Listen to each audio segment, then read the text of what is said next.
আপনারা সবাই জানেন যে আর্টিকেল একটা অ্যাডজেক্টিভের মধ্যেই পড়ে, তাই না? যে এ এন্ড দি। তো আমরা দিটা অলরেডি আমরা আলাদা ভিডিওতে আলোচনা করবো। আজকে আমরা কথা বলবো এ এন্ড এন নিয়ে। সো এ এবং এন এই দুটো জিনিস কিন্তু আপনার অনির্দিষ্ট বস্তুর ক্ষেত্রে ব্যবহৃত হতে পারে। যেমন I have a pen, I have an Apple.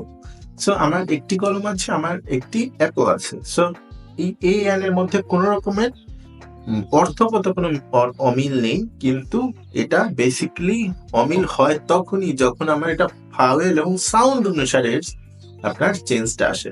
যেমন আমার যদি ভাওয়েল সাউন্ড যুক্ত কোনো কিছু আসে তার আগে আমরা এন বসাবো, এবং কনসোনেন্ট যুক্ত সাউন্ড কোনো কিছু আসলে তার আগে আমরা এই বসাবো।